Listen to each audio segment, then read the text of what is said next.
Allah menegur umat-Nya yang tersesat berulang kali. Allah tidak melupakan anak yang tersesat. Pikiran Allah terhadap yang tersesat penuh kasih dan ketulusan. Allah berkata bahwa hati-Nya merindukan mereka, sangat menginginkan mereka kembali kepadanya, dan belas kasihan-Nya sangat besar.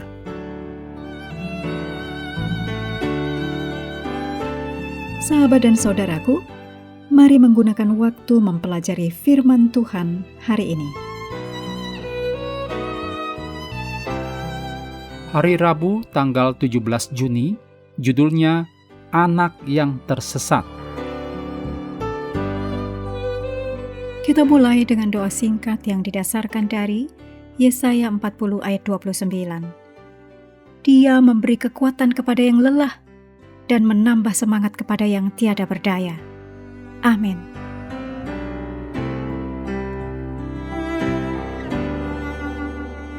Banyak orang yang secara langsung mengalami rasa sakit dan penderitaan karena memiliki anak yang meskipun dibesarkan dalam rumah tangga yang kuat secara rohani, memilih untuk menjauh dari hubungan dengan Tuhan.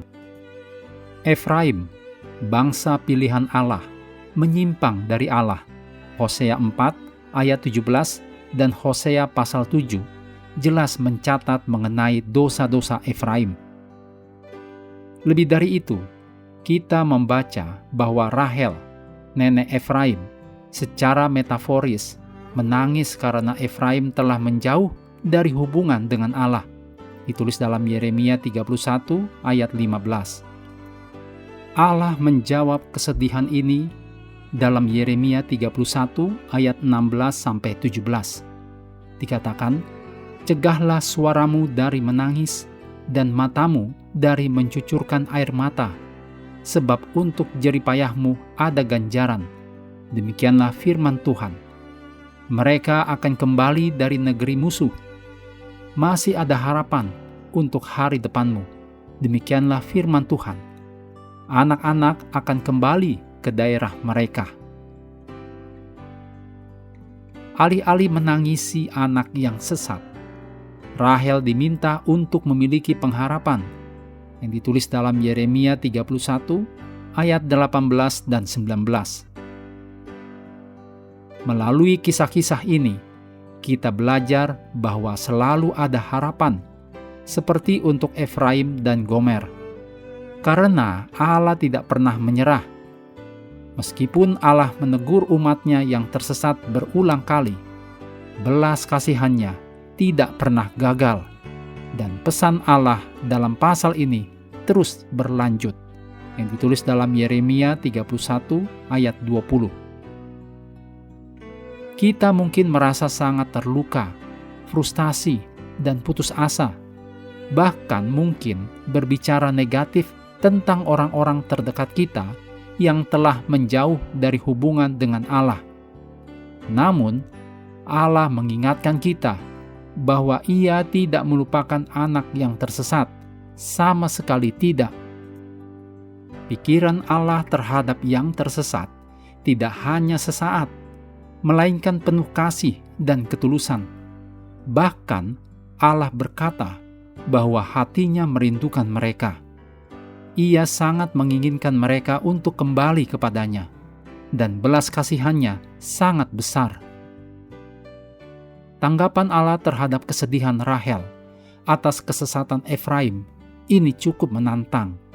Namun kiranya ini menguatkan kita terhadap pergumulan bagi yang kita kenal yang telah menjauh dari hubungan dengan Tuhan.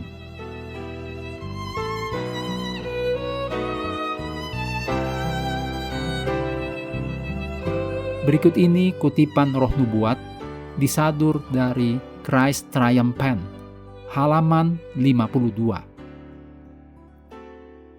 Banyak orang lebih memilih hidup dalam kegelapan karena tidak ingin meninggalkan dosa atau mengubah jalan hidup mereka, menolak menerima Yesus terang dunia.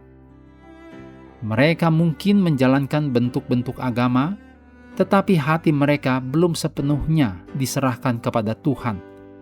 Akibatnya, Mereka tidak mengalami sukacita dan damai yang berasal dari hubungan yang dekat dengan Kristus.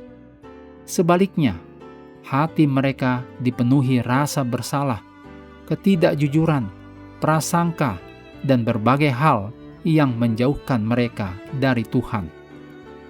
Iman yang sejati bukan hanya terlihat dalam ibadah atau kegiatan keagamaan, tetapi juga dalam kehidupan yang diubahkan oleh kasih karunia Tuhan.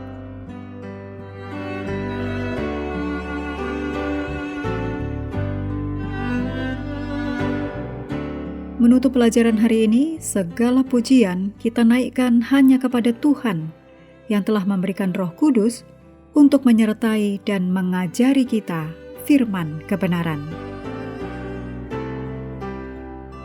Terima kasih telah belajar bersama. Tuhan memberkati kita semua.